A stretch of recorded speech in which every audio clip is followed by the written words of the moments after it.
satellites? A satellite represents a journey, information gathering, this journey around the Earth. Welcome to Satellite Haiku.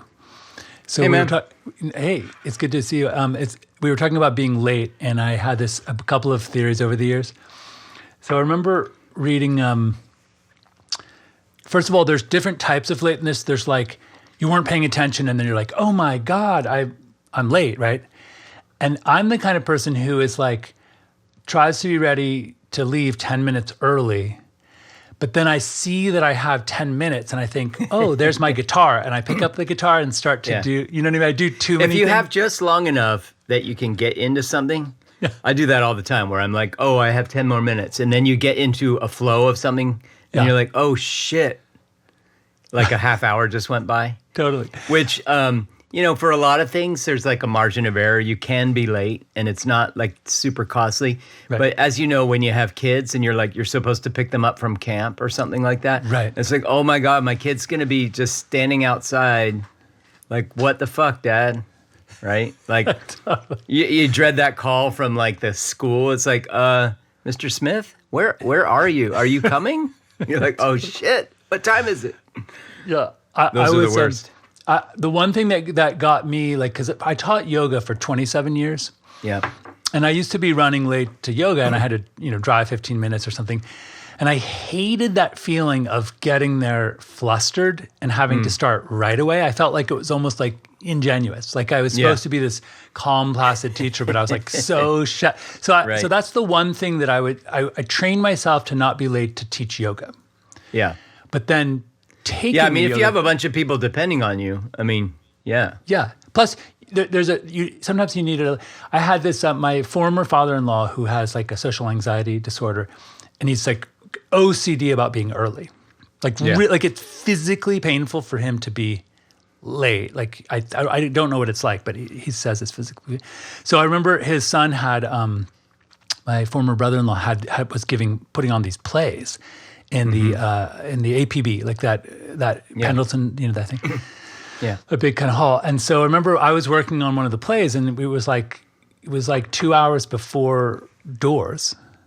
And I looked over, and he was just sitting in the middle of the chairs, just sitting there looking like that. 2 hours? Yeah. And I was like, hey, man, what's going on? And he goes, it gets me I feel so anxious.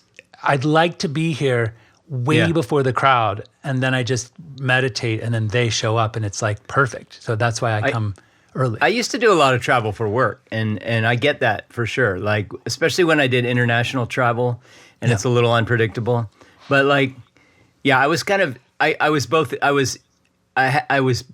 practiced both extremes when I traveled for work, because like there was a time in my work life where I had to fly to LA from San Francisco twice a week for like 4 or 5 months, right?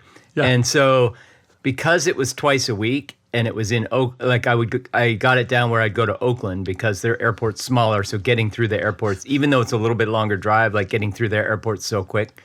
So I got it down. Like I cut that margin of error. It was like my old drives to Trenton. I cut that margin so tight, and I would just like barrel to the airport. Like if one little thing went wrong, I would have missed my flight at some point. But I did, thankfully.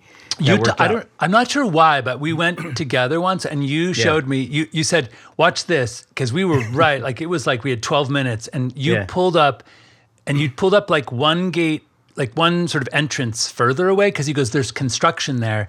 And the security line takes longer. Yeah. So we go, no, there was construction on the one you parked at, and so there was no one in the security line. Oh. So we ran through the security line. There was no one there. And then we ran down to the next gate, and I remember that the flight attendant knew you and was like about to close the door, and she was like, hey, Sean. And you just came running onto the plane, and she would close it like she was waiting for you, So I brought her in and out one time. Did you? Yeah. And so she like was so excited about, because I would bring in and out for myself, burger, Yeah. And then she was like, "Oh, bring me one." I was like, I joked. I was like, and then I really did one time. Yeah. And then really so like cute. After that, she had my back 100%. I love those kind of life hacks though, where you're like, oh, I know there's construction at that one. Like you're really good at those too, where you're like, I think those life hacky type things. Totally. Yeah. Like it's so but much then with shorter. international travel, I was the opposite because like I kind of like airports and international terminals are usually bigger. Mm-hmm. They're kind of more chill in a way. And there's a lot of interesting people that coming through the international terminals. So when I traveled international, I would get there hella early, and there I go with my Bay Area hella. I would get there really early, and I would just chill at the airport for hours I liked it. It was like kind of a nice environment to just hang out. So with international travel, I was the complete opposite. I love that lack of anxiety. Just like I get that. I feel you like at my age, like I now much prefer to go 2.5 hours before my flight boards and then just work on my laptop so I don't have to worry about all those like possible things, you know? Yeah. Yeah, it's really... Yeah, it's nice to have that lack of stress. You know, speaking of being late, I was just thinking like, I don't know if you had this experience as a dad, but like one thing I've noticed with kids is that the time between I'm ready to go and like being in the car and literally ready to go is so fucking long. Like they'll be like, oh, we're ready. And I'm like, cool. And then I'll go to the car and I'll sit in the car in the garage. Like, where are they? You know what I mean? What are they putting on their shoes or something? I don't know. Like there's just some mystery gap there. It's just like, we're ready. My wife does it too. It's like, I'm ready. And like, she'll be really frantic, like kind of stressed out that we're all going to be late. And so I'll get the kids mobilized and I was like, oh crap, you're right. We're kind of like, sorry, honey. Right. And then I'll kind of get moving and then I'll get the kids moving. And like, literally I'll go to the car and I'll be like, I thought everybody was ready. Like, where is everybody? Did that never happen? That's the thing that happens so often around here. Well, so my oldest daughter, my eldest, was inherited the OCD time thing. So she wanted to be, and when they for a long time in their elementary school years, the cousins lived down the street, and we would pick them up on the way to school. Okay. So my daughter wanted to be the first one on the playground, just like her grandfather. Like she really just was anxious, and she just wanted to be there first, you know? Yeah, yeah. So then we would drive down the street, and we were like, 45 minutes early at this point, and we'd walk into the cousin's house, and Janai my daughter would whisper to me like, where's my cousin? And I'd be like, Natasha, where's so-and-so? And she'd be like, Yana, time for school. And Yana would come out of the room in her pajamas. And Janai would look up at me and be like, Dad, do something. That's funny. And then, it was super funny. And, oh my gosh. Yeah. So I have a high tolerance for being late when it's like, like this, like it's you and me and you're like, I know that you're fine. Like you can kill time and you're not going to get stressed out or mad at me or whatever. Right. Right. Like, but with friends, you have leeway. They know you. I really, really do not like to be late for like scheduled appointments. Yeah. And I don't like to be known as the guy like at work that like, oh, it's, Sean forgot about this meeting, like that's what he always does. I don't want to be that guy, right? Like, so I get kind of anxious and stressed out about being late for certain kinds of things, but I'm completely chill about it with other things. Speaking of kids, though, there's one more situation. Like, I don't know, this is another one that maybe you experienced, but like getting out of the car, that's the other one. Like, well, it's not exactly being late, but it's just kind of this lagginess that kids have. Like, we'll drive somewhere, we'll park, I'll turn off the car, I'll get out of the car. I feel like I could walk like a half mile before my kids are out of the car. It's like, we parked. Like, what is taking you so long to get out of the car? What are they doing? And I'm sitting there waiting to lock it, like I'm standing out. Like, what are you guys doing? I don't know what they're doing. It's just like, am I just like the New York guy? Like I just move at a faster pace. I did notice that in Japan. Like I would try to walk comically slow.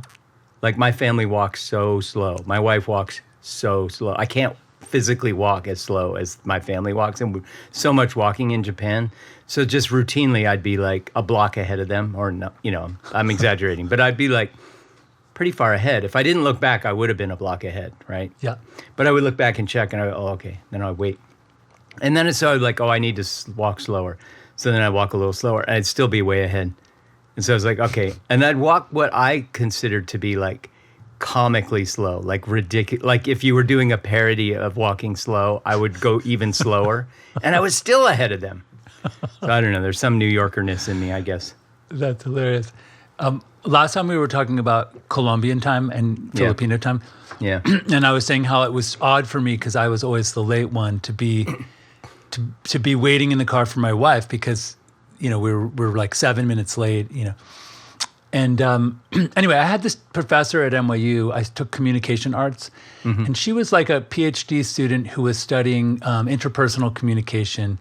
And I think she started a business consulting firm, because there were a lot of Americans who would get confused and angry about meeting with Latin American counterparts. Like they would have a meeting for 3. Right. And they'd show up in the lobby, and the person would say, "Yeah, go ahead and sit down." And then like 40 minutes would go by, and they'd be like, "What the fuck?" And she goes, she learned in her research was that a lot of business in Latin America, at least back in the 80s, got done in the lobby, like while you were waiting. Oh, interesting. And that was actually a very rich place to network. And so people didn't mind being made to wait. And nobody kept to the schedule. So you might meet other different people and like get some other side deal done. Exactly. Or like, you hey, kind of Tony, introduced to somebody, we should do talk. a project together. Like that kind of thing. That was a huge part of the culture. And that if you got there at 2:58 and then you went into the meeting at 3, you missed out on that. You missed out on all this potential networking. Interesting. So that's what she was there to sort of teach them, that they shouldn't be angry, that they should kind of get into it, because that's how that they would seize the opportunity. Yeah. Interesting. Yeah.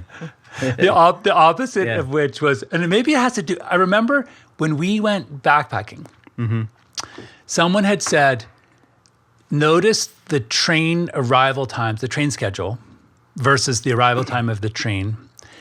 And the further north you are in Europe, the more precise it is. And as you move south, it gets longer and longer. So that sort of mañana attitude, like as you get further south. Interesting. So like in Holland, like it was like, 2:57. The train was like, what? 2:57. Their whole personality is like that too. So that's funny. And I remember getting down into Spain, and they were like, it was like 45 minutes late. And then in Greece, I remember this guy on the tracks in the little town in Greece, and the guy I said, well, is a train coming at 2? And he's like, it might, but there was a strike, so it might come tomorrow. Yeah. Like they're having a strike, so the railroad workers, so it might just come tomorrow. You got to just go to a cafe and wait. Yeah. And we were like, tomorrow, we don't have a room. Like, what are we supposed to do? Funny. Well, isn't it like, trains had a lot to do with the whole kind of imperative to have standard times, right? Like to have some sort of standard time and time zones, and for everybody to be a little bit in sync on the time, right? Like trains weren't the origin of that, but they had a lot to do with the imperative to kind of make that a thing that was important around the world, like you know, to know what time it is. There was Jenny Odell has a couple books. One is called How to Do Nothing, and the other's called Saving Time. They're just both about like kind of how time became this almost this tyrannical concept in our lives. And she has some really interesting references and quotes. There's like a quote from somebody in Rome, I think, or one not in Rome, but in one of the satellite cities in the Roman Empire. And I guess Rome introduced the sundial. Okay. At one point, and then they started to roll it out to other cities. And this guy's sort of like bemoaning what the sundial has done to the people of the town, like just and it is kind of like. Because you almost, if time, just knowing time by the clock feels like, it feels weird to think that, there was a time we didn't, like time by the clock isn't a natural thing. It's not something that is in our nature at all. And so it's kind of nice to be able to imagine life without clock time at all, and you just kind of, just when you mentioned Greece, I thought of it because I remember somebody coming back from a vacation in Greece and telling me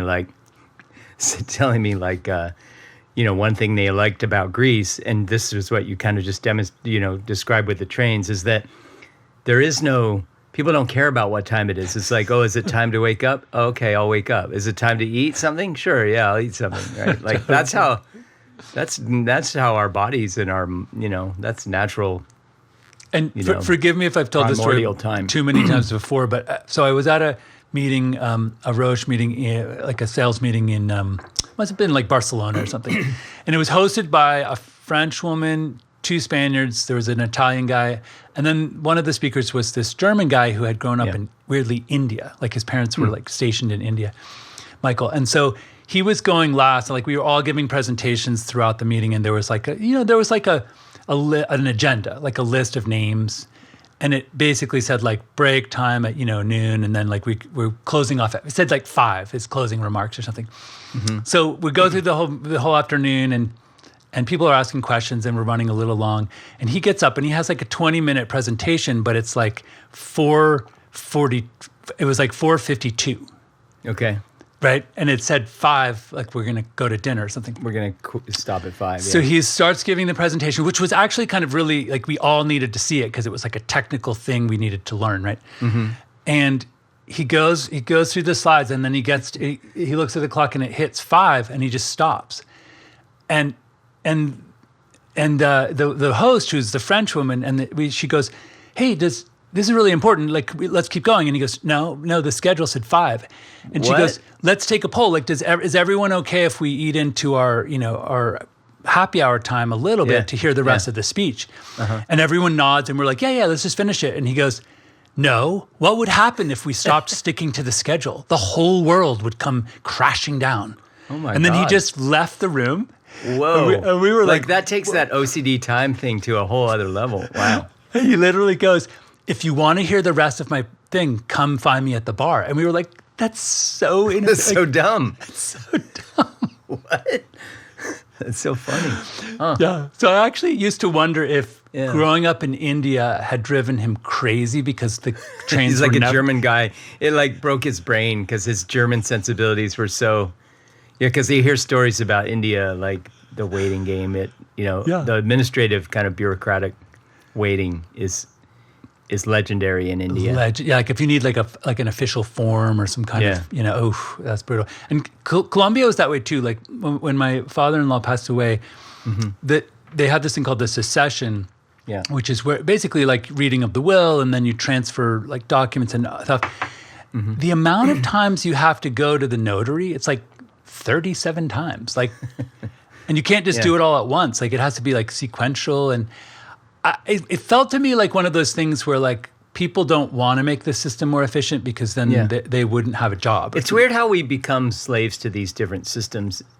In like it seems like a voluntary enslavement in a way. Like it seems, I don't know, the one that really. This is getting dark, but I remember watching Ken Burns's Holocaust in America, I think is what it was called, one of his documentary series. And it was just about like, what were Americans doing and thinking, and how were Americans responding to what was happening, in Germany and in Europe with the Jews. And there were these stories of these boats of Jewish people trying to find, refuge in different countries. And countries weren't accepting them, right? Like they managed to get out of Europe, but then they were on a boat, and then or like the Frank family, like Otto Frank, right? And he had his visa, but then the fire burned down the building that his exit visa was in the building or whatever, right? So then he had to start the process over again, right? And I just thought, like, I don't know. There was another one that I was reading about these two Russian people in Ukraine, like recently, and there's a couple, one of them, born in Russia, and just the interesting challenges this person has had with their Russia passport inside Ukraine during the conflict, right? Like they live in Ukraine, they're married to a Ukrainian. But they have a Russian passport, wow. Yeah, and so they're from Russia. And I just thought like, and passports and visas and things like that, it's so interesting that like this piece of paper, that this piece of paper is so critical, that you have to, that this piece of paper can be life or death, and also these immigrants in the U.S. that are going through this shit. So like we have these things that we've set up, these bureaucracies and these administrative processes that we've set up, and they can be life or death. But it's so weird that life or death can be tied to whether you have. That we've set up a system where life or death can be tied to whether you have this piece of paper or that piece of paper. It's so wild. Since you went to Japan, it makes me think of. Do you remember? Have you heard of the Japanese, foil to Schindler, like Schindler's List? During World War II. There was a Japanese embassy. I guess he was an ambassador to Germany, and it turned out that the Japanese weren't anti-Semitic. Like they had zero animosity at all towards Jews. So he started arranging and writing visas. The Japanese just don't like foreigners, period, so much. Yeah, but in this case, it's equal sort of. He wrote something like 1,800 visas for Jewish families to move to Japan, to migrate to Japan under like asylum. Yeah. And there's actually an enclave of Jewish people who live in Japan today, and they're descended from those people. And he was even, they say that he was writing them as he was forced to leave. The Japanese recalled him. And he was writing visas and handing them to people out the window of the train. He's considered the Japanese Schindler. It's wild that, like, meanwhile, the Japanese were committing, like, such incredible atrocities around all of Asia at that time. But each, I mean, just like the Japanese, just like Germany, there were dissenters, and there were people that were there was an underground of people that were trying to do good, I guess. There's some interesting stories where because of the three Axis powers, like there was a German observer at the rape of Nanking. Remember when the town of Nanking was overrun, and the Japanese were supposedly, like, culturally, they were so kind of angry and disgusted with the Chinese for surrendering, like before they started fighting, and they thought that was like worthy of just killing all the men. Dishonorable or something. Yeah, some cultural thing. So, so the German observer sends a cable to Hitler and says, basically, these people are animals. We can't work with them. Yeah, and Hitler just said, no, they're perfect. They're like our guys, Like well, I mean, I think Hitler. I don't know how much he actually had an affinity for the Japanese, or whether he just understood that splitting the American forces across two theaters was to his advantage, but interesting. Yeah, it'd be interesting to find out more, like from a historical perspective, like how at least those two Axis powers interacted, because it seems like they oddly didn't do too much in unison, but they were just sort of back of their head working together. Was it I never read the book, but like there was that, I think, as Amazon. One of these streaming services has the Man in the High Castle, like the my wife was watching the series about, like, if the Nazis had won the war, and then so the Nazis are in the U.S. and they've split the U.S. with the Japanese, basically, like the west half of the U.S.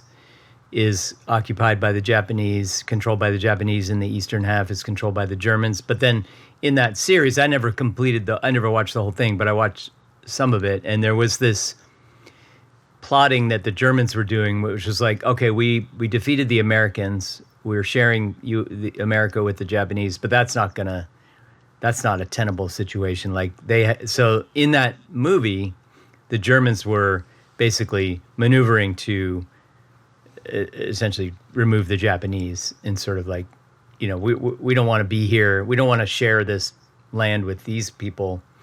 So, like, that was the kind of the next thing it was sort of moving towards. I don't know if that's in the book, and I don't know what happened with that in the series, but I remember watching the beginnings of that operation. In our sort of weave style, that makes me think of, actually, I was reading about the revolution in Iran, like the fall of the Shah in like 78, and there was this kind of odd coalition between the fundamentalist. What is that called when you have an Islamic state? A caliphate. A caliphate, yeah, like the caliphate, pro-caliphate folks, and then there was these young communist students. They were socialists. I mean, the president, who the Shah was deposed, was a socialistly elected guy, and so the students, and I forget the name of that group, but basically after the revolution, the students overran the embassy and were sort of the arm of the caliphate state. Like they did a lot of the actions, protests, and sort of throwing rocks and jumping things. Yeah. And then after the revolution, there was a civil war because the caliphate, like the Khomeinis, wanted to just get rid of all the students because they were communists. Oh, interesting. So they had this horrible civil war that we never heard about because no news left. There was like they were bombing banks and car bombs going off. It's like one of those stories where like the enemy of my enemy is my friend, but that's always sort of a temporary alliance.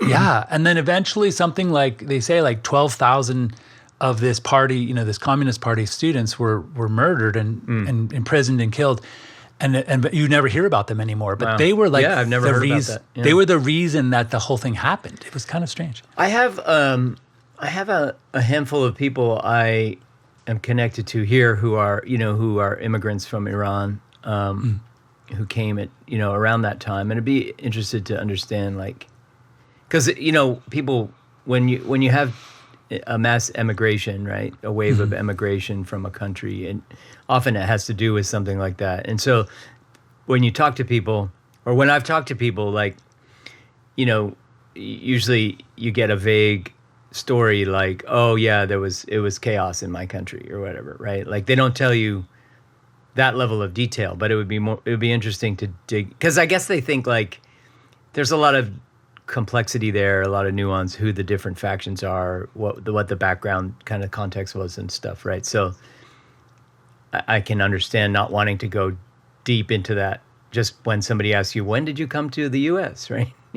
Right. But like it's super interesting to me. Like it makes me want to go back to my friend's dad and have that deeper conversation and just kind of understand a little more specifically, like, because he could have been one of those students or like a teacher in that environment or something.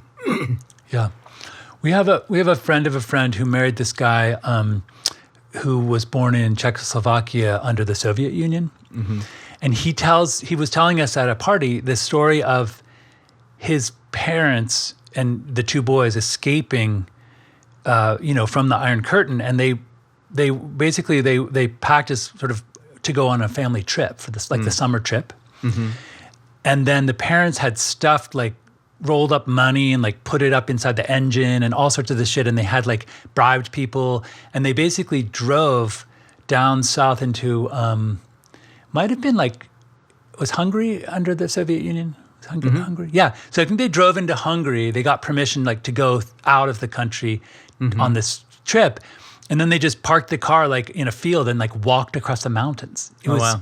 And the kids were like, "Wait, Dad, where are we going?" And he's like, "We're going on this great trip." And like they didn't actually know that they were leaving everything behind. And he said, "I wanted to." His it's dad so is still interesting. alive. It kind of it speaks to this whole thing where it's like that's necessary. That level of like secrecy and planning and all of that and sacrifice. Yeah.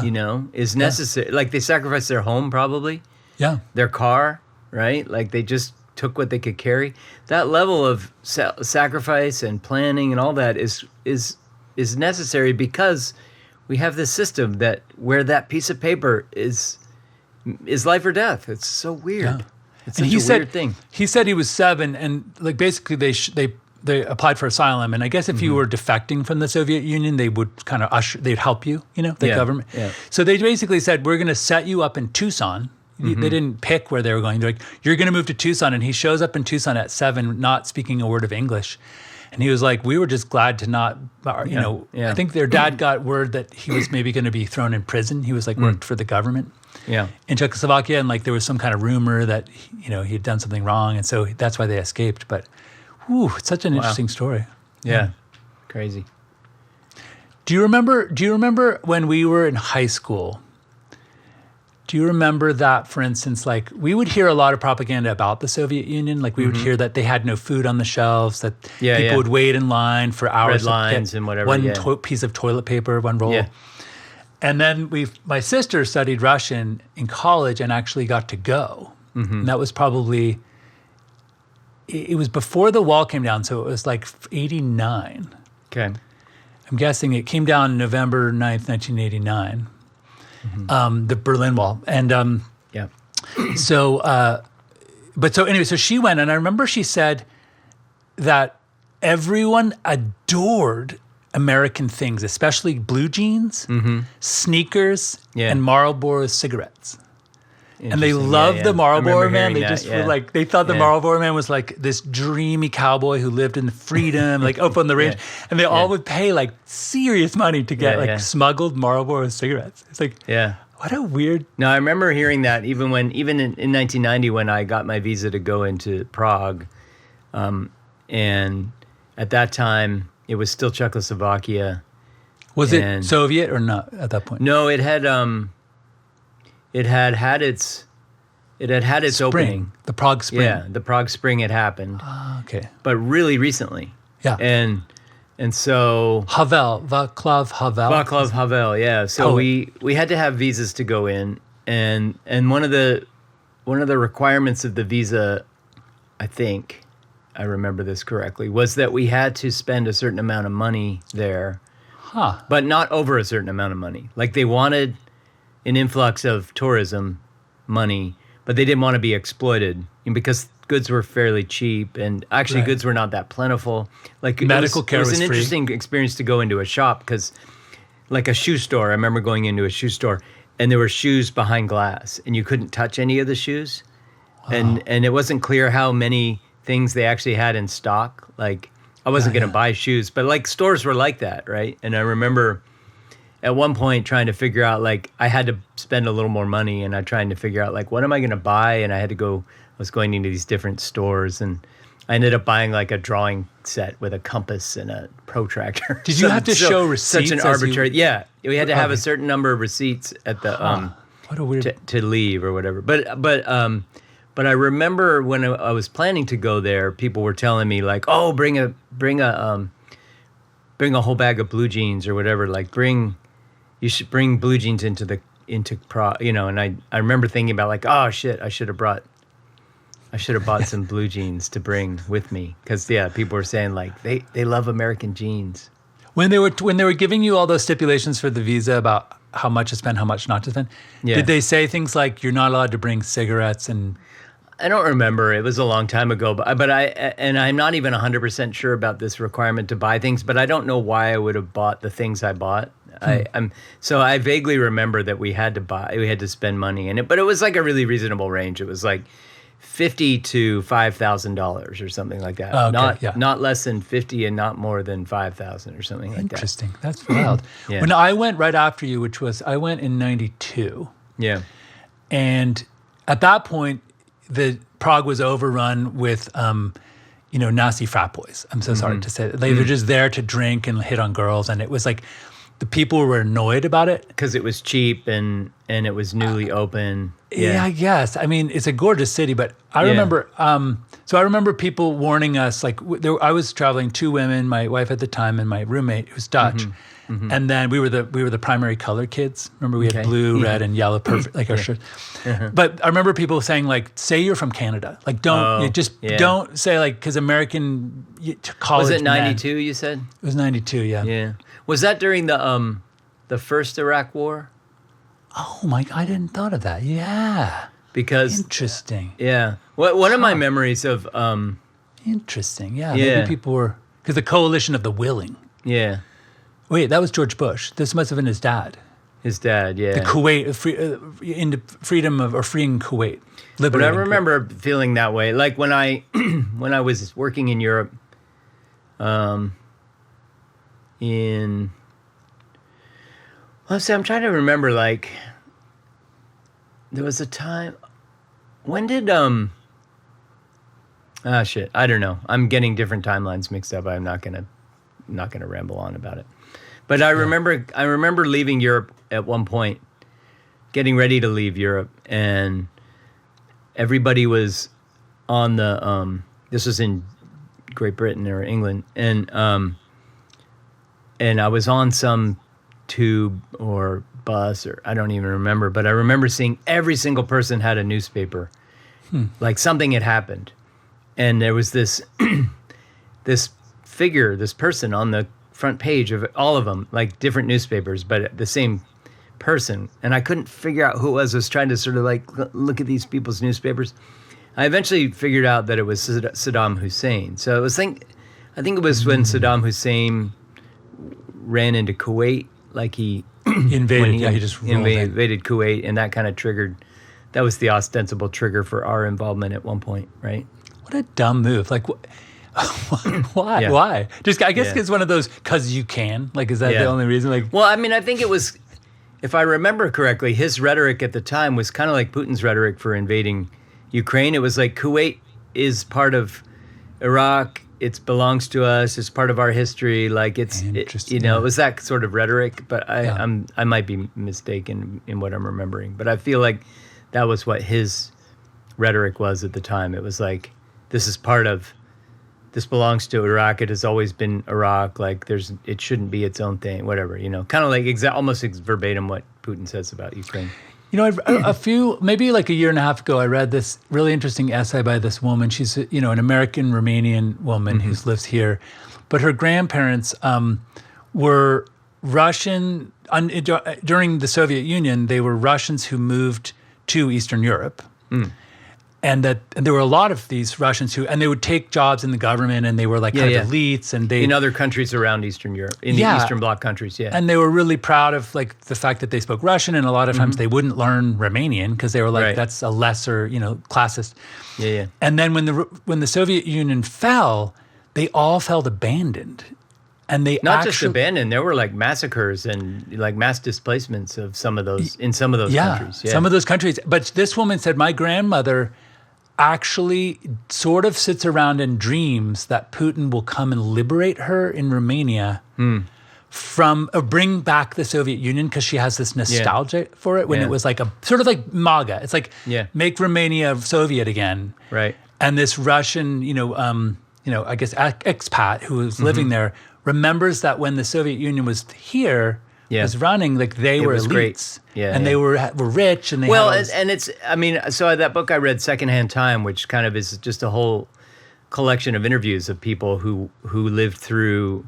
Some of them lived all the way back in Stalinist times, and then through Gorbachev and the kind of the Glasnost and the changeover, and it's complicated because like when the Soviet Union dissolved, some of those, like there's the eliteness thing, like we were special, we were Russian, but there was also just general survival. Like a lot of people were, basically their livelihood vaporized. They lived for years on these like vouchers. They had to, like before there was a real capitalist economy, nobody knew, like most people didn't really know how to operate inside a capitalist economy, but a small enough kind of minority of people were really good at it and like just kind of bought everything, right? And so like it's true that the Russian populace kind of got totally screwed. And so you can imagine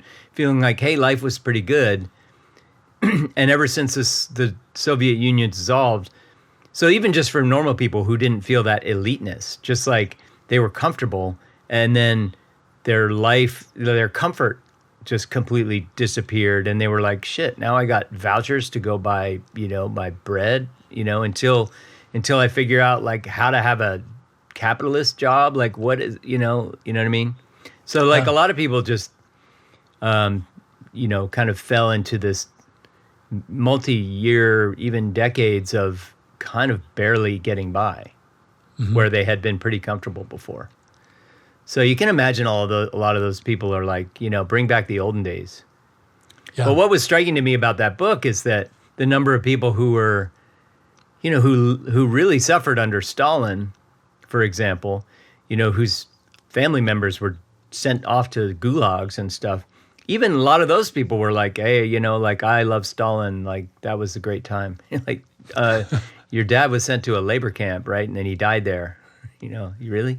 Yeah. It's kind of really interesting the way that people would describe, even people who had really suffered were kind of nostalgic for those days during which they suffered.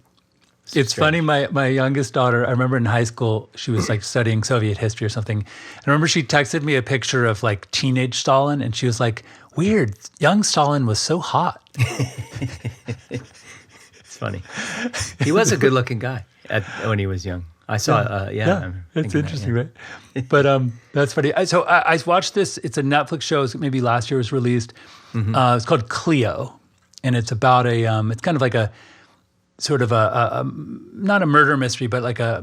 What would it be? It's like a woman who was working for the Soviet Union in East Germany when the wall comes down, but she's anyway. I don't want to give it away, but anyway, what's really fascinating about is it a movie or a show?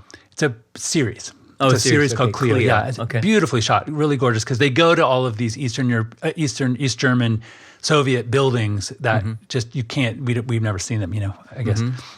So anyway, what's fascinating is she is an assassin who goes over to West Berlin to kill people for the elite, FSB or whatever, the KGB, and then someone at one of her higher ups sort of throws her under the bus, and she's thrown in prison.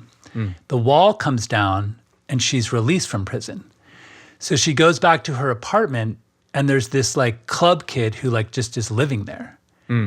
And she is like, "What are you doing here?"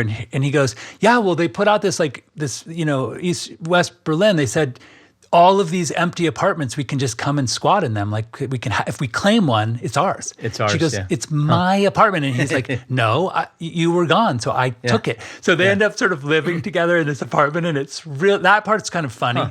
Yeah. But it's really, really, really cool. And he ends up being a character, and there's a whole bunch of intrigue and they kind of are explaining how corrupt the officials were right at the end, and everyone who could, like if you were a general.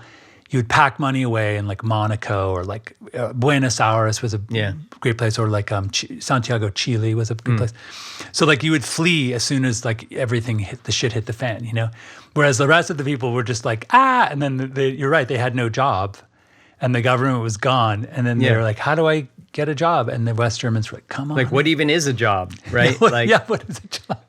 Well, yeah, I mean, because it was like they had factory jobs or whatever, and it's like, well, that factory's done, right? We don't need that factory anymore, and it's like you're supposed to figure out what to do with your life, and it's like, I don't know, people are opening shops, like, how do you do that, right? Like, that's a subplot of the thing is that what the elites are doing in East Germany is before the wall falls, they reach out to oligarchs in West Germany. And they arrange to sell the factory, and they take the money and run. Like that's what I mean. Like there was just like a handful of people, like really, really got, they got everything they could ever want, and the rest of the people were just screwed. Yeah. Do you remember the Wind Up Bird Chronicle, the Murakami novel, where because there's a whole Russian there's a plot line of Boris the Skinner.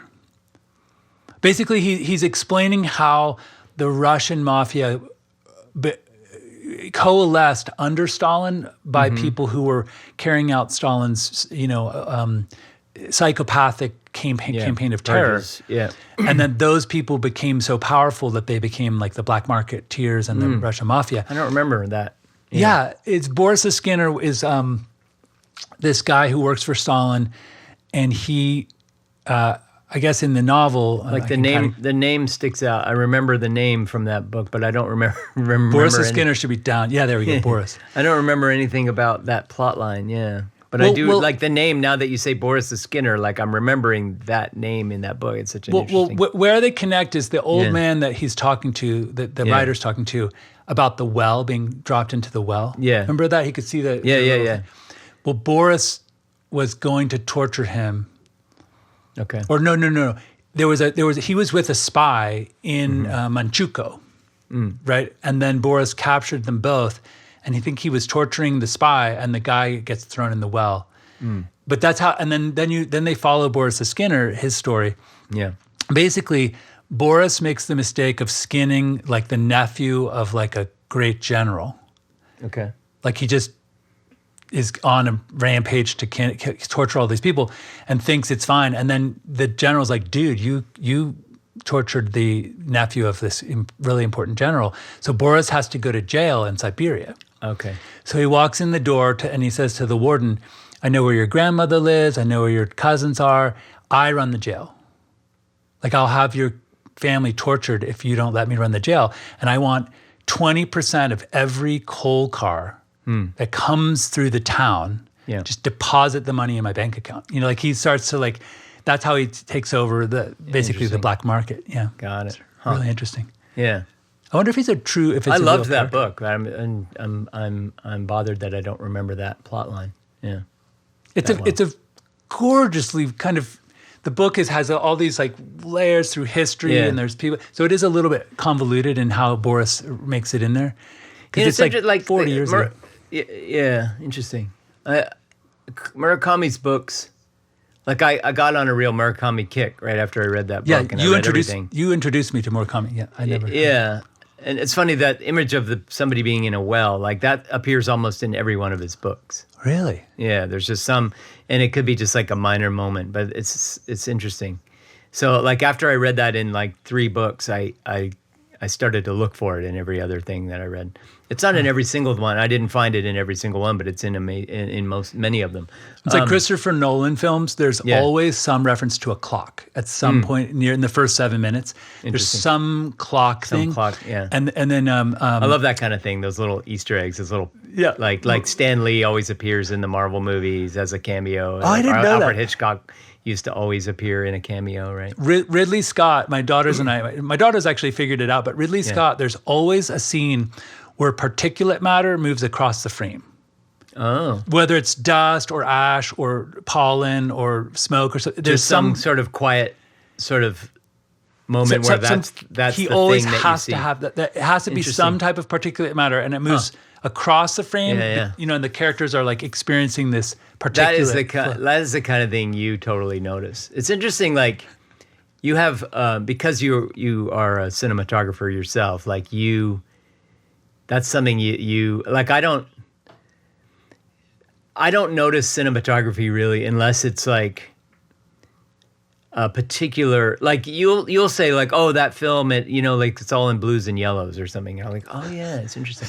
Like I'll notice that kind of thing sometimes, and I'll particularly notice it if it seems like the cinematography is intended to be almost like Wong Kar Wai. When I think of like some of his films, like 2046 or In the Name of Love, right? Like the cinematography in his films is like artwork, right? Like any still shot from the movie looks like it could be, like a photo in an art exhibit, or like who is that British?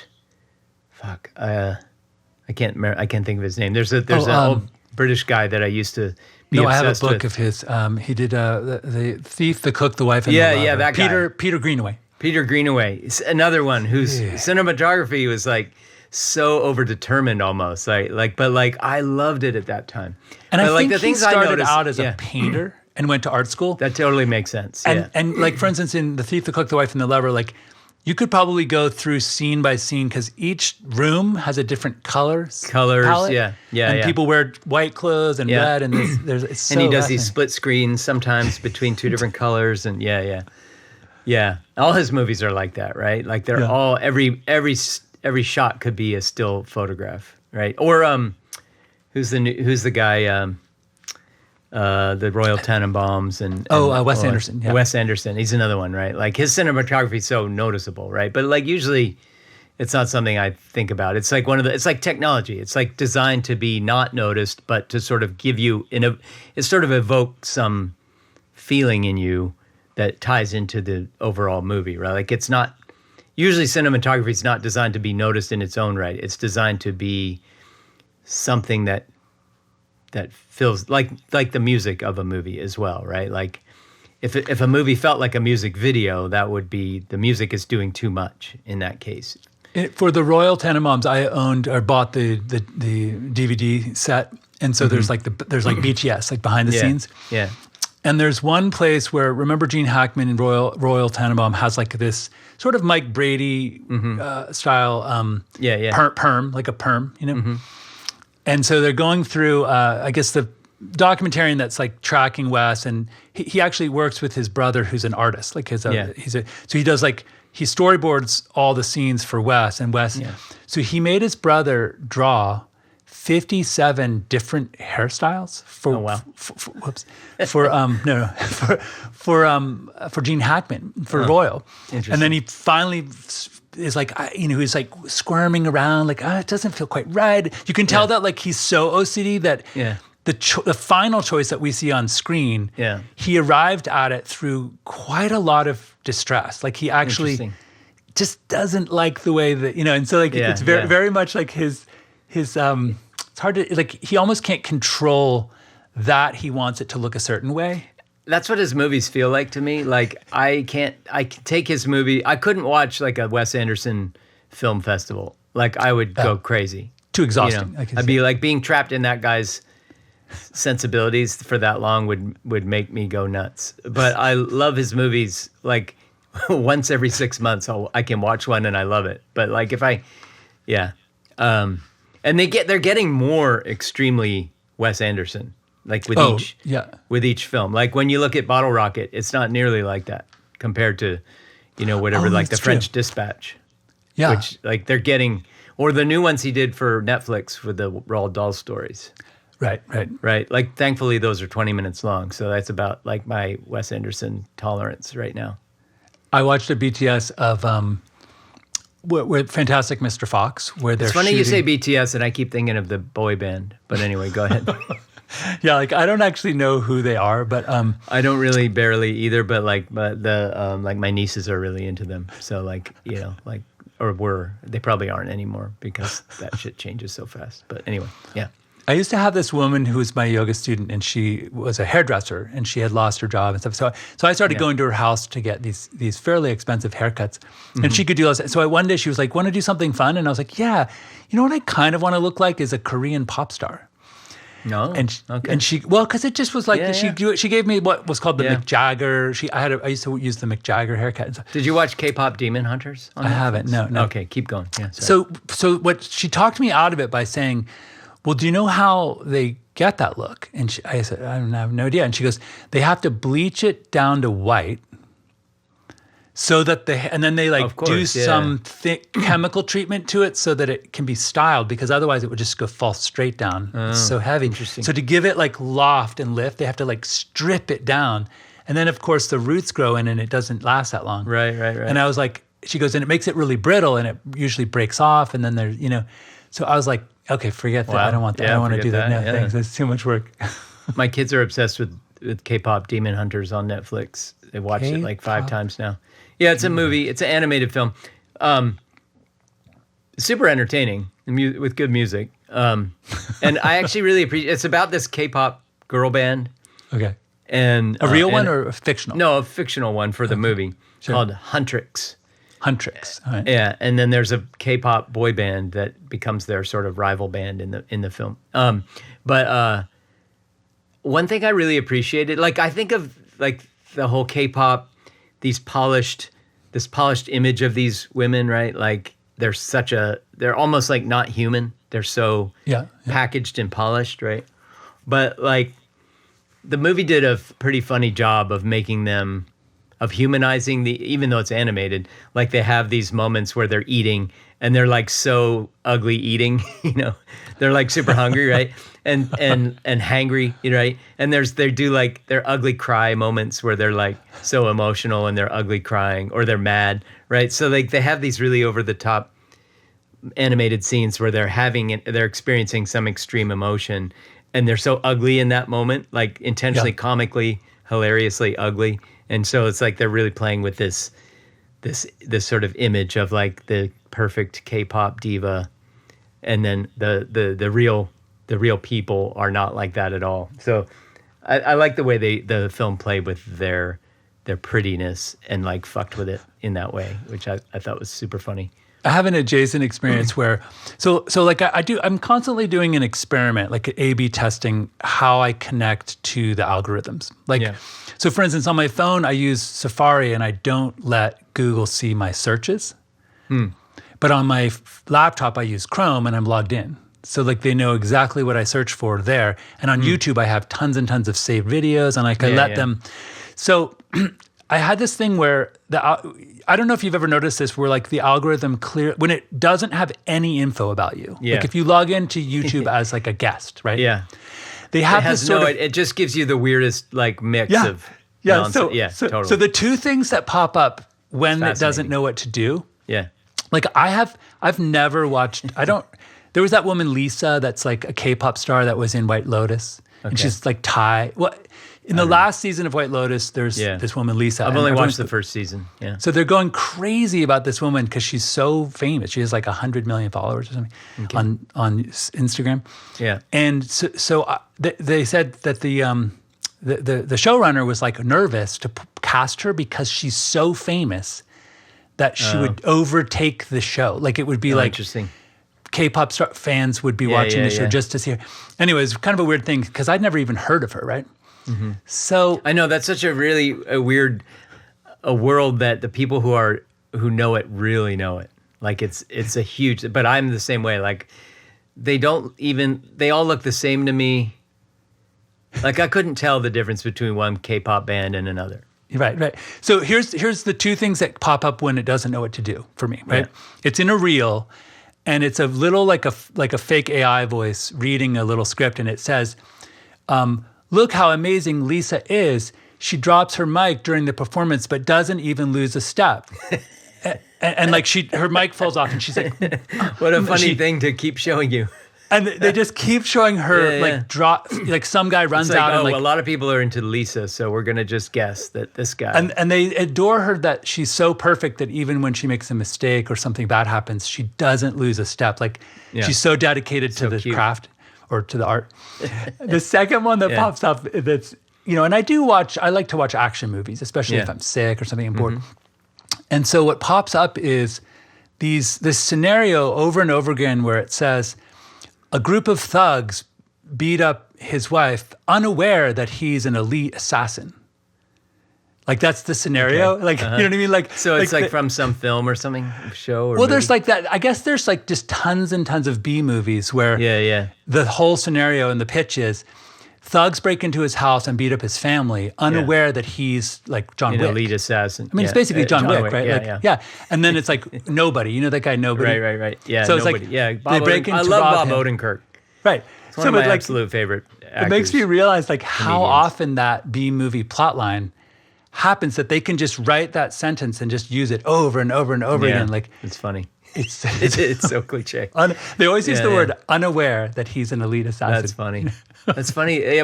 My daughter and I were just talking about that the other day about like the algorithm and how it learns about you. Because she was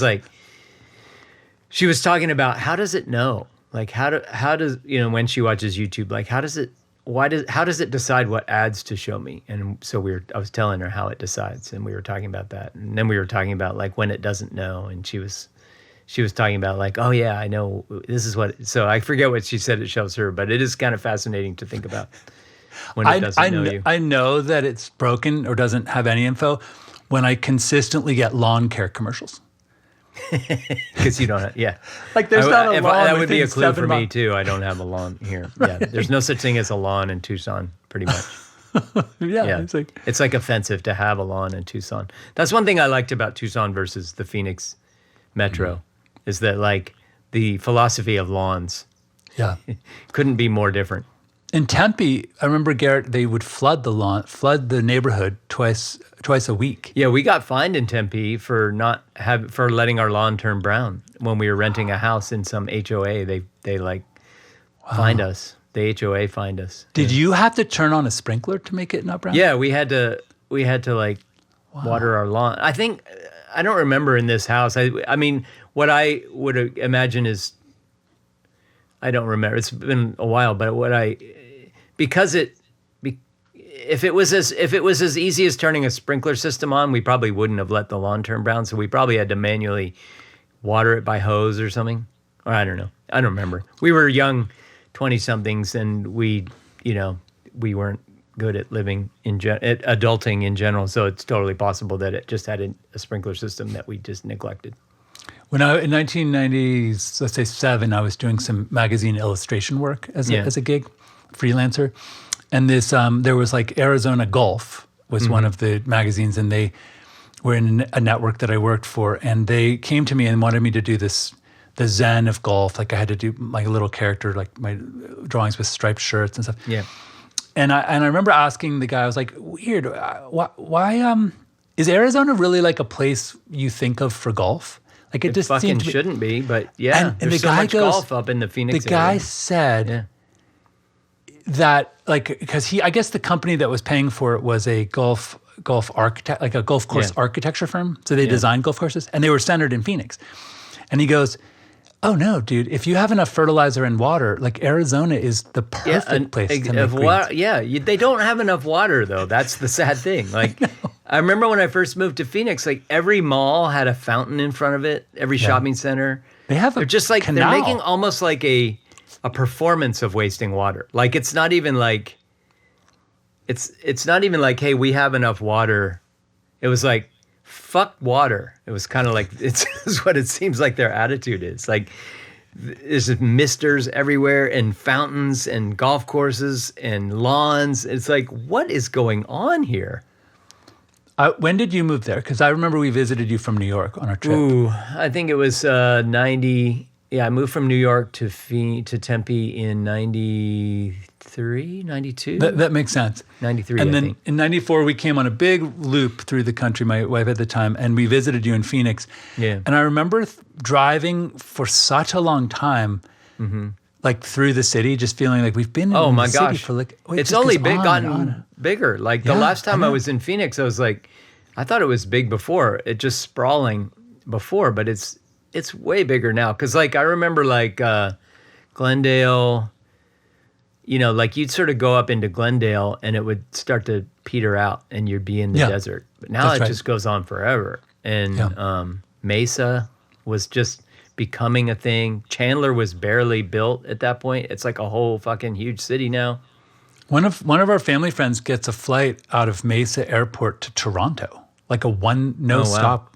I mean, it's like a real airport now. It's like it has an air. Yeah, it's crazy. Yeah, it's wild. I don't know. I haven't been there in years. I still talk to my friend Greer. She listens, and she was. Was she the lawyer? She was the theater. She was the lawyer that you're mentioning is her like childhood best friend. So the three of us lived in a house together for a while, and then I lived with Greer in a couple other places. That's what I remember. call her. Your lawyer friend said said I'm moving to Tucson or something, and she goes something like, every lawyer in the country would like to live in Tucson. And I was like, why? And we think it's because the barrio is filled with cute little adobe offices that were barrio. They're so cute. I mean, the downtown lawyer office thing is so, I guess that's why. But yeah, so anyway, so I still, she's my good friend that I talk to in the Phoenix area. And then I have another friend, Michelle Frost, the poet. Oh, nice. So she's published a few books of poetry. Go read her work. So I talk to her, not as often as I should, but like I have they're probably the two people that I still talk to sometimes. I've been going up there to do like union interviews. I'm about to go up and probably do 4 this month. Mm-hmm. And then my wife was seeing an eye doctor up there, so we would go up on Fridays like a bunch of times.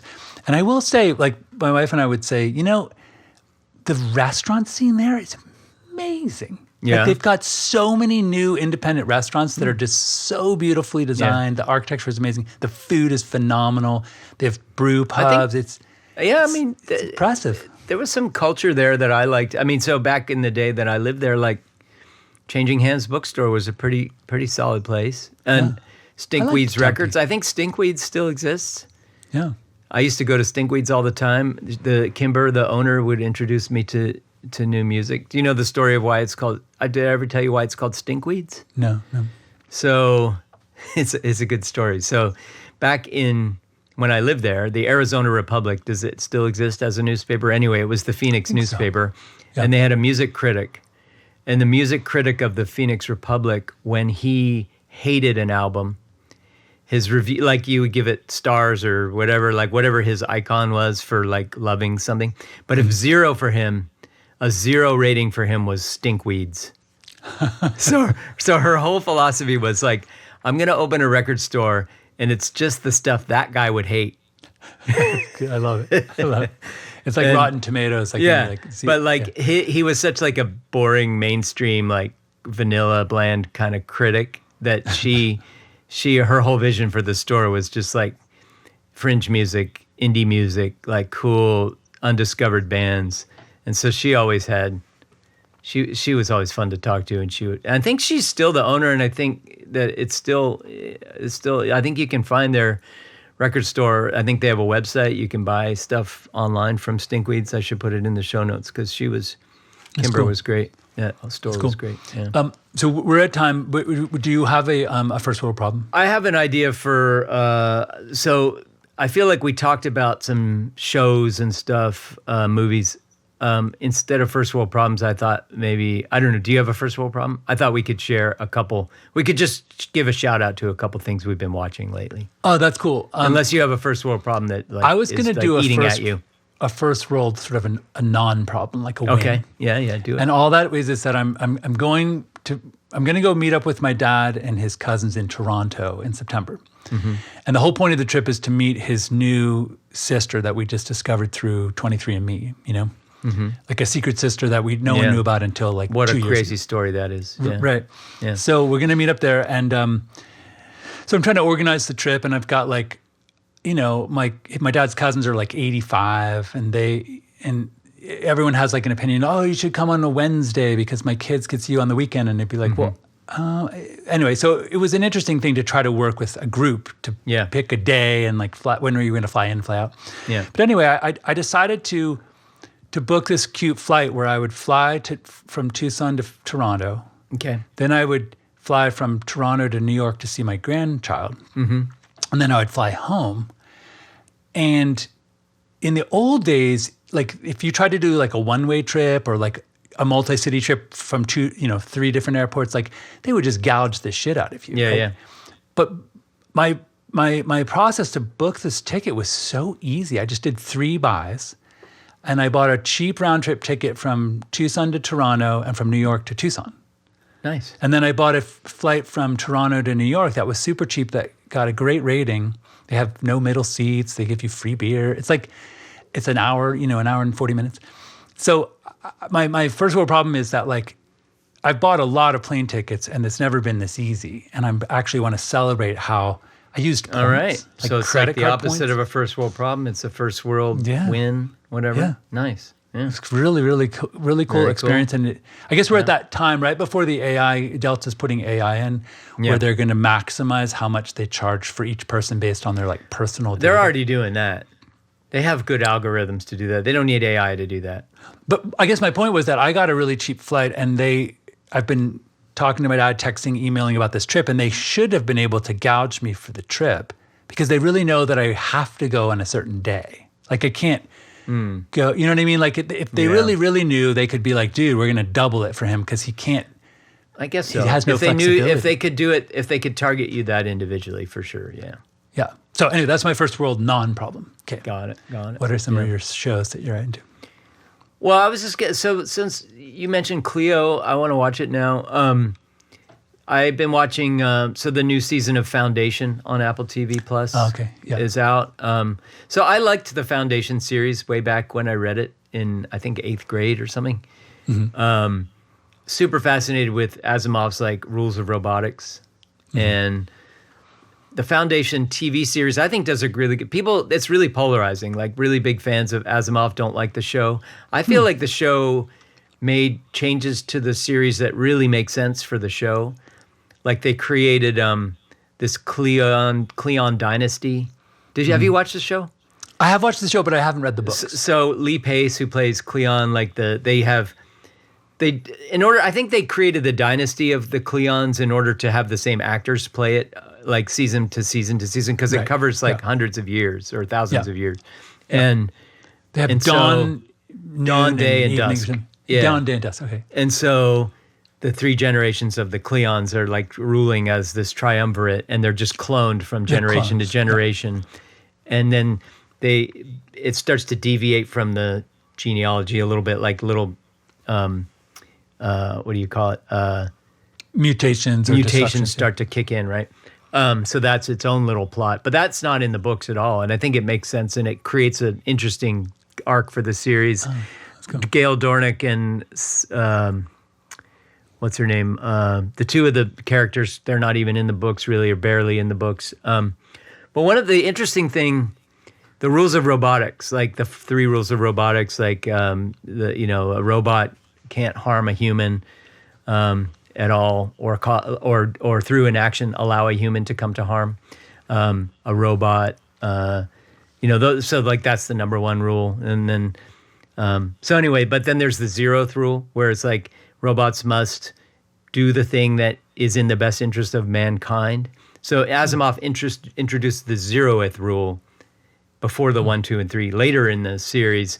But the zeroth rule caused problems because like it's not always straightforward what will be to the benefit of mankind. Sometimes you might need to kill somebody to benefit mankind more broadly, right? To prevent greater, So it creates this interesting conflict between rule number 1 and rule number 0. And so that's really, really interesting in this series, like the last living robot, the robot wars. She tells the story of the robot wars, and robots were wiped out when a robot killed like a human that was important. And so like it caused the humans to basically destroy all the robots. But the robot had killed this human for the benefit of broader mankind, right? So like, interesting. Yeah. So anyway, so that's one. The Bear. I know everybody talks about The Bear on Hulu, but holy shit, that series is just so well made, and just the acting on that series and the writing. I watched there's an hour-long episode, like episode 8 or 9 of the new season. I watched it last night. Like, show makes me cry like at least 5 times per episode, and my wife makes fun of me about that. And it bugs me too, because I feel like this is such predictable shit that would make a person cry, but like I can't stop myself anyway. Hits me like 5 times an episode. So yeah, those are kind of my shows at the moment. I wonder if you would like, Apple TV just came out with Chief of War, Jason Momoa. Oh, my wife's been watching that. Yeah, because it's fun to like have it falling in love with the island of Maui, and then like, and it's a really interesting part of the history, because that person was born in 1755. Yeah. So this is probably 100 years before King Kamehameha. Okay. So like back when like they were still, for some reason, you kind of like have to ask this question, like, why would you go to the trouble of attacking a tribe on another island? Like, right. It just seems like waste of energy. Can't you just be chill on your own little island? Yeah. Yeah, and it's also just really hard to go all the way across with your. I wonder how historically accurate that is. No, it remember. Supposedly I remember telling you. I know they're doing it all in Hawaiian. And I brought up this sort of, it was sort of like the pin in the Buddhist balloon, you know.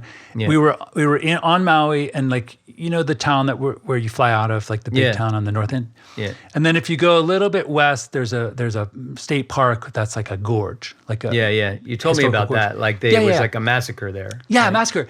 And then on the plaque it says, you know, King Kamehameha, you know, decimated the Maui tribe here, or killed all the men, and unified the islands. And I know Kamehameha did that like later, but like 100 years earlier was that happening also between island to I think island. the point is that like in this one, Yeah. Jason Momoa plays a character who doesn't want to participate in this intra-island wars. Oh, interesting. Okay. But he gets sucked back in by like an uncle who like sort of tricks him and stuff. But he's clearly like anti-intra-island war. But you're right. Like why like what's the interest? It seems like a lot of effort. It's probably like they're out like, because they were seafaring, right? They're probably out in their canoes and like just doing shit. And then they were like, who are those people in that canoe? Why not like trade with them? You know, you could like, we have a lot of shark's teeth and you have obsidian. So know, like, why not? Like, it seems so odd to me that you'd go to all the trouble of like trying to conquer someone. Well, it kind of comes back to what you were saying about like, this is a weird link, but you were talking about how your dad used to think like sort of conflict equals dynamism. Like if you're, that's true. And when you said that, this is a very weird connection, but like I had just read that book Wild Swans about Mao, and that was, the writer says that multiple times about Mao, is that she kept trying to figure out like what's Mao's actual philosophy of, you know, political philosophy, like, because he just seems like this is chaos and shit and harm. Like there's nothing positive about Mao. It's just, she's this Chinese person trying to figure out like what actually is his philosophy, and what she comes up with in the end is he needs conflict. Like he couldn't abide a China that wasn't experiencing conflict. Like conflict to Mao meant progress and change and dynamism. That's almost the word she used, dynamism. So just like you said. So maybe that was it. Maybe these guys were just like a bunch of testosterone, engorged bros, and they were like, they couldn't just hang out. You know what I mean? Like life on the islands is so chill and idyllic. They were just like, this fucking sucks. We need to go kill some people. It is a very maybe that's what it was. Maybe it's simple as that. I've only watched like the first 15 minutes, so I can't. But I do think it's my wife's been watching beautiful. It a lot. It's beautiful. The shots. Yeah. One thing that's interesting is it's done. It says it's. We go look in the subtitles and it says it's in English. Yeah. But it's all done in Hawaiian. Yeah, it's all in Hawaiian. Yeah. And you can tell that, not to be mean to Jason Momoa, but you can tell when he speaks his lines, he sounds kind of like a guy who has talks like this. Like you could tell like the Hawaiians be like, that's kind of what it sounds like. Does he have a Drakari accent? Remember Drakari in Game of Thrones? No, just kidding. No, but it's pretty funny. And I do think it's cool that they did it in Hawaiian. Weirdly, they shot some of it in New Zealand, which I thought was an interesting choice. Like, why? I mean, but maybe, probably just cheap.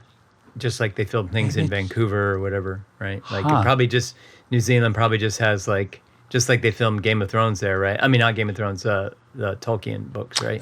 Like they've set up. They have a film industry there and probably and it's just like 50 cents on the dollar or something. Trying to attract productions to. It's true. Trying to bring things to Hawaii would be like the most expensive place to shoot. Hawaii's expensive and even maybe hotels I mean, Hawaii had Magnum PI, so I do. It definitely has had some Hawaii 5-0. Oh, and Hawaii 5-0 and the reboot. There was like a reboot. The reboot of Hawaii 5-0. Yeah. Okay, well, let's Satellite Haiku. Always a pleasure. Always super wonderful. And likewise, my brother. Great to see you, and I hope everyone has a good week. Talk to you soon. Satellites? A satellite represents a journey, information gathering, this journey around the Earth.